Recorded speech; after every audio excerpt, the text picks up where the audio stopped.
नमस्कार दोस्तों, मेरा नाम है अनुपम मिश्रा और आप सभी लोगों का द टाइम फ्रेम में एक बार फिर से बहुत बहुत स्वागत है। दोस्तों, हम लोगों के सामने ओपन है निफ्टी का 30 मिनट का चार्ट। और इस 30 मिनट के चार्ट को देखने मतलब आगे का एनालिसिस करने से पहले मैं चाहूँगा कि आप एक झलक इस चीज़ को देखिए जो आज के मॉर्निंग का यहाँ पे नीचे डेट भी आ रही होगी 23 फरवरी प्री एनालिसिस। अगर हम लोग एक बार इस चीज़ के ऊपर बात करें तो आपको और बेहतर चीज़ें आगे की समझ में आएंगी। देखिए, हम लोगों ने बात किया था कि गिफ्ट निफ्टी है ना।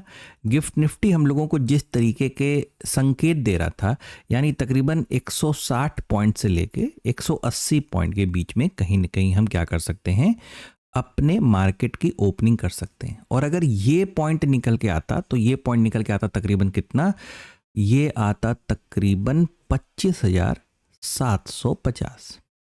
ठीक है। और अगर 25,750, क्योंकि 25,750 हमारे लिए क्या था, अब देखिए खूबसूरती देखिए, 25,700 इससे ज़्यादा राउंड फिगर है। मार्केट वहाँ पे नहीं खुल रही थी, मार्केट ने कहाँ खुलने की कोशिश की, 25,750। ये गिफ्ट निफ्टी हमें जिस तरीके के इंडिकेशन दे रहा था, मैं उस हिस्से की केवल बात कर रहा हूँ आपसे। और अगर हम 25,750 पे ओपन हो जाते तो वहाँ पे हम लोग का प्री मार्केट एनालिसिस, हम लोग ने ये एनालिसिस किया था कि भाई हमें एक नेगेटिव प्राइस एक्शन हमें वहाँ पे क्या करना है, फाइंड आउट करना है। मतलब यहाँ से हमारा व्यू क्या हो सकता है, नेगेटिव हो सकता है। और उसकी वजह से हमें क्या ढूंढना है, एक नेगेटिव प्राइस एक्शन ढूंढना है। अगर एक नेगेटिव प्राइस एक्शन हमें मिल जाता है तो तीसरी चीज़ हमें क्या ढूंढनी है, एक छोटा स्टॉप लॉस ढूंढना है। एक छोटा स्टॉप लॉस। अब ये स्टॉप लॉस कितना छोटा हो सकता है, ये डिपेंड करता है आपकी पॉकेट के ऊपर, आपके बैकअप के ऊपर, आपके माइंडसेट के ऊपर, सब कुछ इसके ऊपर। इसका कोई कैलकुलेशन नहीं है। और अगर कोई कहता है इसका कैलकुलेशन है तो शायद उनके लिए होगा।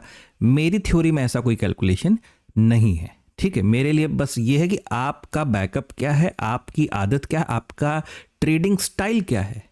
ठीक है, उसके पता चला हमारा पड़ोसी ले रहा 100 पॉइंट का स्टॉप लॉस, हमने भी देखा देखी, हमने 100 पॉइंट का स्टॉप लॉस ले लिया। ठीक है, पता चला स्टॉप लॉस हिट हो गया, वो फिर आ गया अगले दिन ट्रेड करने के लिए, हम महीने भर के लिए मार्केट से बाहर हो गए क्योंकि इतना ही था हमारे पास। ठीक है, तो इस तरीके की हरकतें दूसरे को देख के अपनी आंखें नहीं फोड़नी है। ठीक है, चलिए इतनी बातें हो गई। अब क्या करते हैं, आगे की तरफ बढ़ते हैं सीधे। ठीक है, इन सब सारी चीज़ों को हटाते हैं, आते हैं क्या, अपने चार्ट के ऊपर।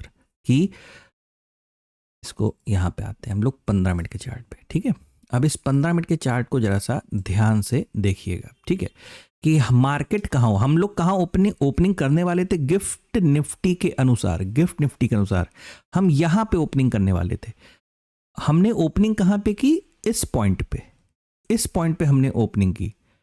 अच्छा, ये हिस्सा क्या था, ये 25,750 मॉर्निंग में हम लोगों ने डिसाइड किया कि हमारे लिए एक रेजिस्टेंस लेवल है।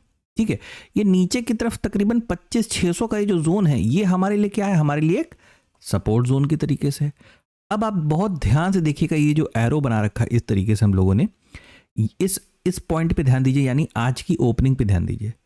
बिल्कुल रेजिस्टेंस लेवल और सपोर्ट लेवल के बीचों बीच हम क्या कर रहे हैं, ओपनिंग कर रहे हैं। जबकि इंडिकेशन क्या था कि हम रेजिस्टेंस पे डायरेक्ट ओपनिंग करेंगे। इंडिकेशन ये था कि हम रेजिस्टेंस पे डायरेक्ट ओपनिंग करेंगे। मतलब देखिए किस तरीके से मार्केट आपको ट्रैप करता है, किस तरीके से कंफ्यूज करता है।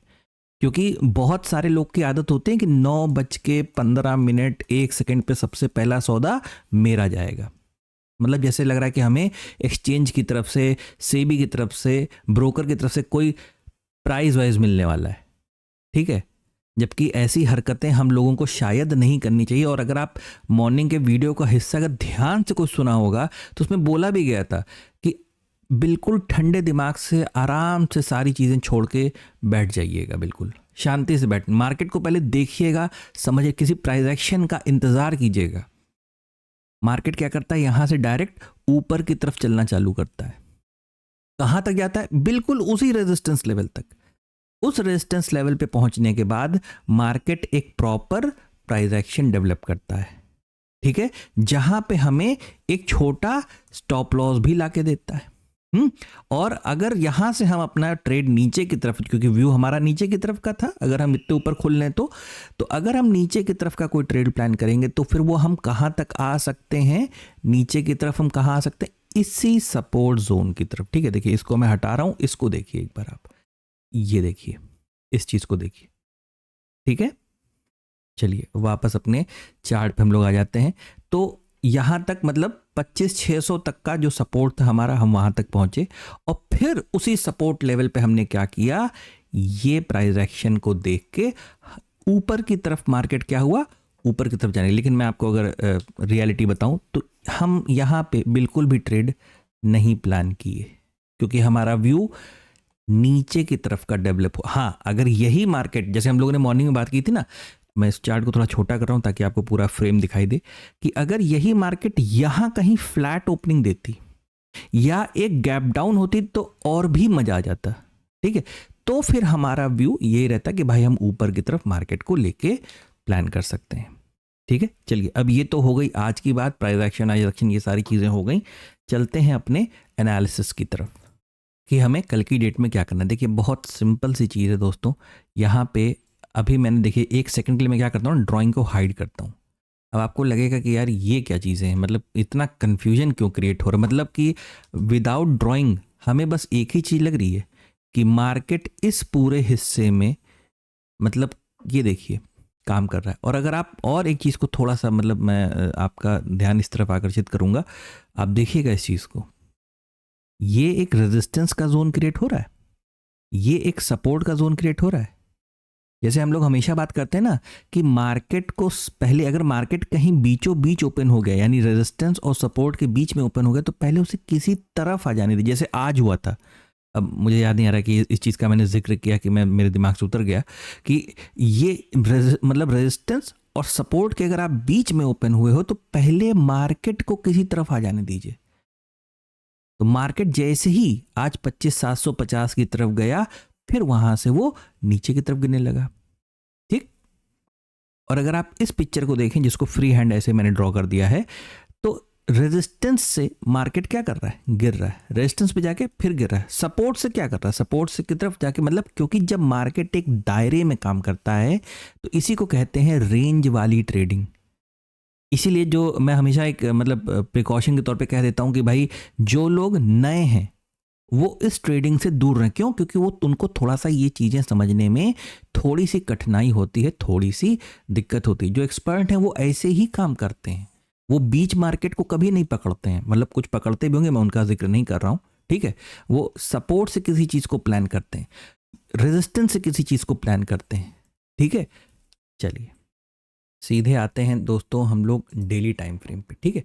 और इस डेली टाइम फ्रेम को अगर हम देखें तो सबसे पहले हो क्या रहा है, हो ये रहा है, मतलब इस चीज़ को समझने से पहले थोड़ा सा इधर समझने की कोशिश कीजिएगा।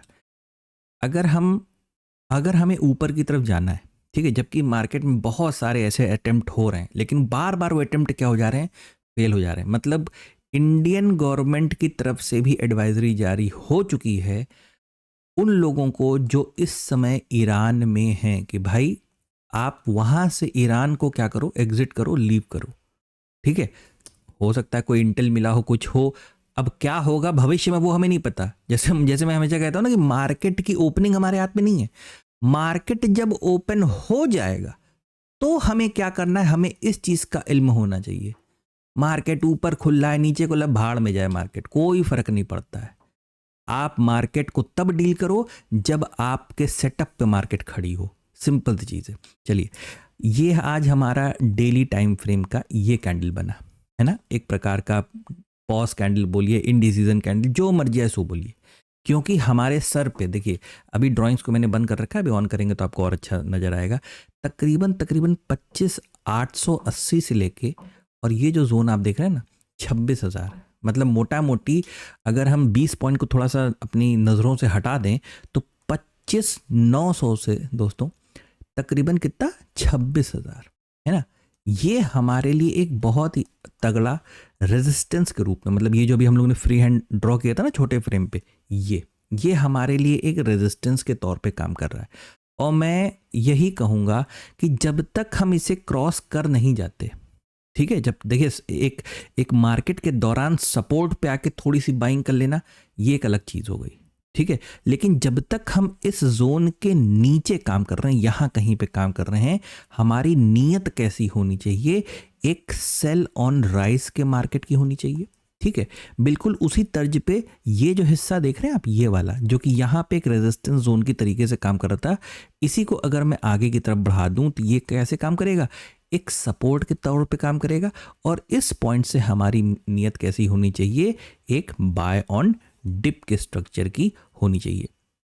और फिर से देखिए, मुझे शायद फिर से ही बनाना पड़ेगा, ऐसे मैं फ्री हैंड बना देता हूं कि ये रेजिस्टेंस है, ये सपोर्ट है, और हम देखिए फिर से वही वाली लॉजिक, वही वाला कॉन्सेप्ट, वही वाली बात फिर से देखिए वापस आ गई कि हम कहाँ पे हैं, हम बिल्कुल बीचों बीच खड़े हैं अपने एक इमीडिएट पावरफुल रेजिस्टेंस और पावरफुल सपोर्ट के बीच में हैं। और अगर आप इस चीज़ को एक बार ध्यान से देखेंगे ना, तो ये परिस्थिति, ये वक्त, ये समय हमारे पास एक ट्रेडिंग सेशन पहले नहीं था। ये जो हिस्सा जो आज बना है ना, मतलब ये जो बीचों बीच वाला मामला है, ये आज डेवलप हुआ है, आज। ठीक है, तो अब इसको कैसे डील करें, तो इसके लिए हम लोग पहले क्या करते हैं, 1 घंटे के चार्ट पे आते हैं और यहाँ पे अपनी ड्राइंग को क्या करते हैं, ऑन कर लेते हैं। ठीक है, देखिए हमारे पास क्या है, हमारे पास एक ट्रायंगल फॉर्मेशन है। एक ट्रायंगल फॉर्मेशन में हम क्या कर रहे हैं, अपना टाइम बिता रहे हैं। और इस जगह पे ये जो आप जोन देख रहे हैं, हॉरिजॉन्टल जोन, यानी 25,750, यानी आज का रेजिस्टेंस वाला, ये हमारे लिए एक रेजिस्टेंस के तौर पे काम कर रहा है। ठीक है, नीचे की तरफ तकरीबन 25,600 ये लेवल और ये लेवल है। ठीक है, 25,600 हमारे लिए एक सपोर्ट के तौर पे यहाँ पे काम करता हुआ नजर आ रहा है। हम कहाँ पे हैं इस समय, हम फिर से रेजिस्टेंस पे पहुंच गए हैं। बहुत से बहुत, अब देखिए इस फ्रेम को, मतलब ये पहले अच्छा समझ लीजिए, 1 घंटे पे पहले समझ लीजिए कि ये पूरा हिस्सा, ये ट्रायंगल जो हम देख रहे हैं, ठीक है, हम इस हिस्से में, अब ये बात शायद हम लोगों ने पहले ही, इससे पहले भी कर ली थी कि जब हम लोग यहाँ पे थे तो ये हम लोगों ने बात की थी कि भाई हम इस जोन में, यहाँ पे जो हमें खालीपन यहाँ हमें महसूस हो रहा है, हम यहाँ पे काम करते हुए नजर आ सकते हैं। अब चलते हैं सीधे 15 मिनट के चार्ट पे, या 30 मिनट, 15 मिनट पे ही चलते हैं, कोई दिक्कत नहीं है। और थोड़ा सा अगर चार्ट को थोड़ा सा यहाँ पे पतला करेंगे, मतलब श्रिंक करेंगे, तो जो मुझे दिखाई दे रहा है उसके लिहाज से अगर मैं बात करूं, सिंपल सी चीज़ है, यहाँ से जब मार्केट ऊपर की तरफ गया, वापस नीचे आके फिर से जो ऊपर की तरफ का फॉर्मेशन किया, तो ये कहीं ना कहीं एक डबल टॉप जैसा, मतलब ये वाला तो बन चुका है, लेकिन यहाँ पे हमें कोई प्रॉपर स्विंग अभी तक प्राप्त नहीं हुआ है। बात को समझिएगा, जैसे यहाँ पे हमें प्राप्त हो गया था, यहाँ पे हमें किसी तरह का अभी हुआ नहीं है। तो ये मान के चलने कि शायद यहाँ पे मार्केट किसी प्रकार का डबल टॉप का फॉर्मेशन करके फिर से अटेम्प्ट क्या करे, एक नीचे की तरफ आने का अटेम्प्ट करे, एक नीचे की तरफ आने का अटेम्प्ट करे। कल हमारी मंथली एक्सपायरी भी है, कल की डेट में हमारी क्या है, निफ्टी की एक मंथली एक्सपायरी भी है। तो ये एक बहुत अहम कल का भी दिन हम लोगों के लिए रहने वाला है। तो मान लीजिए हमें किसी प्रकार का कोई गैप अप होता है, गैप अप कहां तक, लेकिन सिर्फ इस रेजिस्टेंस तक, इससे ऊपर नहीं, क्योंकि इससे ऊपर अगर हुआ, इससे ऊपर अगर कहीं पे हुआ तो हम कहां चले जाएंगे, हम तुरंत बीआरसी के फॉर्मेशन में फिर चले जाएंगे। फिर ये एक ब्रेकआउट मान लिया जाएगा और फिर हमें क्या जरूरत पड़ेगी, एक रीटेस्ट की। मतलब ये भी हमारे एनालिसिस में है, अब इसके ऊपर बात करते हैं। ठीक है, मतलब कि यहाँ पे अगर एक होता है गैप अप, ठीक है, तो यहाँ से मार्केट में हम फिर वही सारी चीजें कि एक नेगेटिव प्राइस एक्शन, छोटा स्टॉप लॉस अगर हमें यहाँ प्राप्त होता है, तो फिर हम फिर से एक नीचे की तरफ का फॉर्मेशन हमें देखने को मिल सकता है, लेकिन इतना नीचे नहीं, बात को समझिएगा। ठीक है, मतलब यहाँ से अगर यहाँ थे तो ये जहाँ पे आज मार्केट ने वक्त बिताया था ना, ये एक सपोर्ट की तरीके से काम कर सकता है। ठीक है, दूसरी चीज क्या हो सकती है, दूसरी चीज ये हो सकती है कि हम किसी वजह से, किसी भी वजह से, कोई देश दुनिया में ट्रंप पगला जाए, कुछ हो जाए, ठीक है, तो यहाँ पे हम कोई नेगेटिव, यहाँ पे मतलब नीचे, सॉरी माफ कीजिएगा, गैप डाउन ओपनिंग अगर देते हैं, तो फिर एक पॉजिटिव प्राइस एक्शन की मदद से, जहां पे आपको छोटा स्टॉप लॉस मिल रहा हो, हम एक ऊपर की तरफ का, ऊपर की तरफ का मतलब फिर इसी लेवल तक का, यहीं तक का, ठीक है, एक यहाँ पे काम कर सकते हैं, क्योंकि फिर हमारे सामने ऊपर की तरफ बहुत सारे रेजिस्टेंस लग जाएंगे। ठीक है, तीसरा क्या है, तीसरा कि मान लीजिए कि हमने गैप अप ओपनिंग दे दी, कोई बहुत अच्छा न्यूज़ आ गया मार्केट में और गैप अप ओपनिंग हमने यहाँ पे प्लान कर ली, तो उस लिहाज से मार्केट में फिर फिर से वही वाला हमें एक BRC मतलब ब्रेकआउट, तो एक रीटेस्ट के लिए हमारा यानी नीचे की तरफ आना पॉसिबिलिटी हो सकती है, बस आपको अपने सेटअप का इंतज़ार करना पड़ेगा। दोस्तों ये है हम लोगों के सामने बैंक निफ्टी का 30 मिनट का चार्ट। ठीक है, यहाँ पे भी आप देखिए हम लोगों ने जो ये ड्रॉ किया था ट्रेंड लाइन या सपोर्ट मान के चलिए आप इसे, आज मार्केट यहाँ से, एक मिनट, यहाँ से पूरा टाइम जैसे कि एक रेंज में बिता दिया। मार्केट ने क्या किया, पूरा पूरा टाइम क्या किया, एक रेंज में बिता दिया। ठीक है, तो बहुत क्लियर सी चीज़ है, एक सपोर्ट ट्रेंड लाइन के ऊपर हम स्ट्रगल कर रहे हैं, टाइम बिता रहे हैं। बहुत क्लियर सी इस चीज़ को समझिए कि जब तक हम इसको ब्रेक नहीं कर देते, ब्रेक करने के बाद एक रीटेस्ट नहीं लेते और दोबारा इस जगह पे कोई नेगेटिव प्राइस एक्शन बना के नीचे की तरफ नहीं आते हैं, सेल साइड के ट्रेड को क्या करेंगे, अवॉइड करेंगे। सिंपल, सेल साइड के ट्रेड को अवॉइड करेंगे। हाँ, अगर थोड़ा सा नीचे की तरफ ओपनिंग मिलती है, फ्लैट ओपनिंग मिलती है और वापस कल की डेट में इस लेवल को क्रॉस करते हैं, तो दोबारा ये जो रेजिस्टेंस आप देख रहे हैं तकरीबन 61,600 के आसपास का जो है या 61,500 के आसपास का जो है, यहाँ तक का सफ़र फिर से करने का मौका हम लोगों को देखने को मिल सकता है। बस इतना ही है निफ्टी और बैंक निफ्टी के एनालिसिस में। कोई समस्या होगी तो कमेंट सेक्शन में पूछ लीजिएगा। एक चीज़ याद रखिए, थोड़ा सा लाइक वाइक को ज़रा बढ़ाइए। ठीक है, मैं बीच में, मेरी आदत नहीं है वीडियो के बीच में बोलने की, जबकि बहुत सारे लोग की होती है, मैं भूल जाता हूँ, पता नहीं क्योंकि आदत नहीं है। ठीक है, थोड़ा सा इस चीज़ के ऊपर मदद कीजिएगा और ध्यान दीजिएगा। आशा करता हूँ कि आपको एनालिसिस समझ में आया होगा, अच्छा लगा होगा। अगर आपको एनालिसिस अच्छा लगे तो please like, subscribe and share my channel. धन्यवाद, नमस्कार।